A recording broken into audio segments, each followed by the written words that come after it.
8 বছর আগে আমারও বিয়ের শখ জাগছিল। তো তাই নাকি? তো তোরা পুরুষ, আমি কি পুরুষ না রে? যাই হোক, তো তো আমি, আমার আব্বা একটা মাদ্রাসার প্রিন্সিপাল, একটা বড় মাদ্রাসার আমার আব্বার প্রিন্সিপাল। আল্লাহর রহমতে আমার আব্বাও হাফেজ, আমিও হাফেজ। আমার আব্বাও দাওরাই হাদিস পর্যন্ত পড়েছে, আমিও পড়েছি। একই মাদ্রাসায় প্রায় 9 বছর আমরা পড়াশোনা করেছি। তো আমার আব্বা একই টাইমে বড় একটা মাদ্রাসার প্রিন্সিপাল, ভূতামি প্রধান। একই টাইমে আমার আব্বা একটা বড় মসজিদের খতিব এবং ইমাম, আলহামদুলিল্লাহ। তা আমার আব্বা একটু গভীর জ্ঞানের মানুষ, কথা বলে কম, কাজ করে বেশি। তা আমি আব্বার সামনে গিয়ে বসে আছি, ভাবছি শালা কিভাবে বলবো বিয়ে করবো। হ্যাঁ সত্য, আমার আব্বা তো শুনেই ফেলবে ওয়াজ কালকে, আল্লাহ জানে। তা আব্বাকে বলবো, কিন্তু আমরা কিন্তু আব্বাদেরকে বলতে চাই যে আব্বা একটা বউ লাগবে, কিন্তু সাহস আর সম্মানে কুলায় না যুবক ভাইরা। তো যাই হোক, অনেক লজ্জা টজ্জা কাটিয়ে আব্বাকে বললাম যে আব্বা, আমার মন বলছে আমার একটা বিয়ে করা দরকার। এইভাবেই বলেছি যে আমার বিয়ে করা দরকার বলে আমি মনে করছি। তো আমার আব্বা শোনার পরে আমার দিক তাকায় আছে,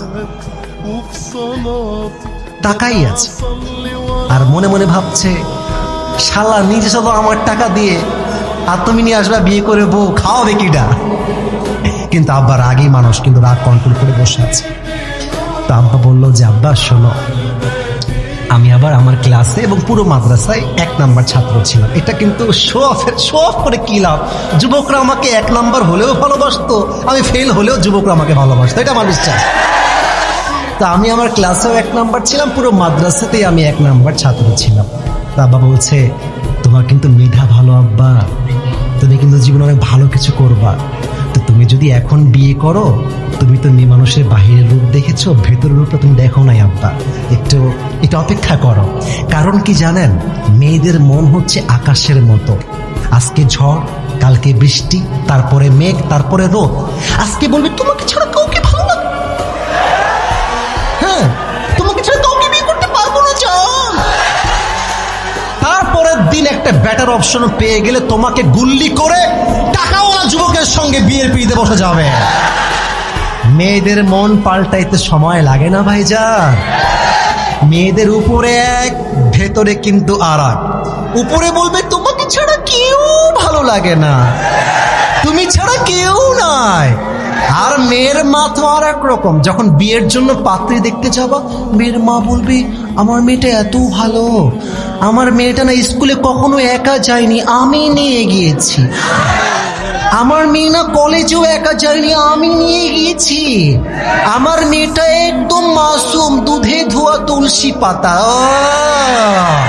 কত দুধে ধোয়া তুলসী পাতা! বিয়ের পরে মোবাইল ফোনটা চেক করবা, দেখবা 1 ঘাটে নয় 12 ঘাটে পানি খেয়ে বিয়ে করেছে। তবে সব মেয়েকে আমি আসিফ হুজুর 1 পাল্লায় মাপি না। তো যেমন খারাপ মেয়েও আছে, তেমন ফাতেমার চরিত্রবান মেয়েও এই বাংলাদেশে আছে। আমার আব্বা বললো যে আব্বা, আমার মতামত হলো তুমি একটু পরে বিয়ে করো, মাস্টার্সটা কমপ্লিট করো, থোড়া সা पैसा कमा लो, फिर से शादी कर लेना।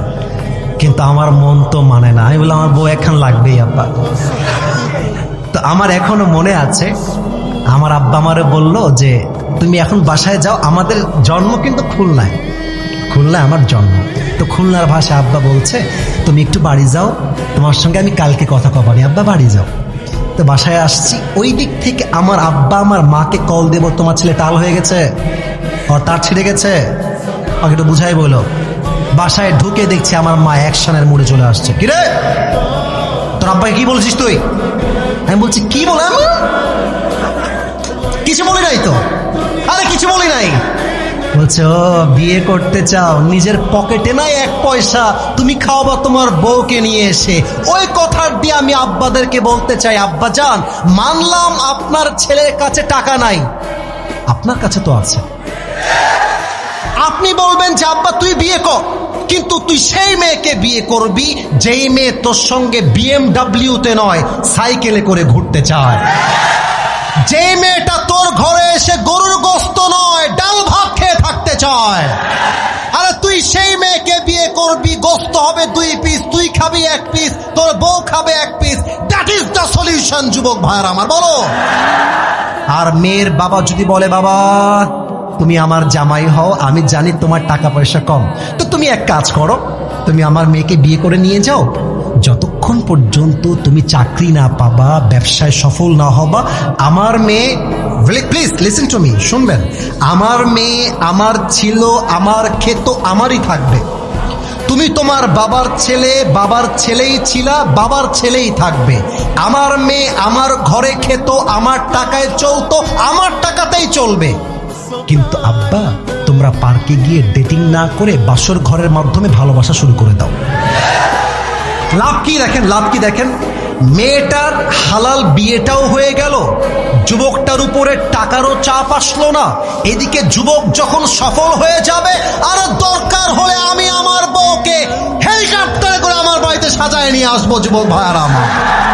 কিন্তু বিয়েটা সহজ করে দেন আল্লাহ। আমার আব্বা জানদেরকে, আমার প্রিয় মা বোনদেরকে বোঝার তৌফিক দান করে, পড়ে সবাই আমিন।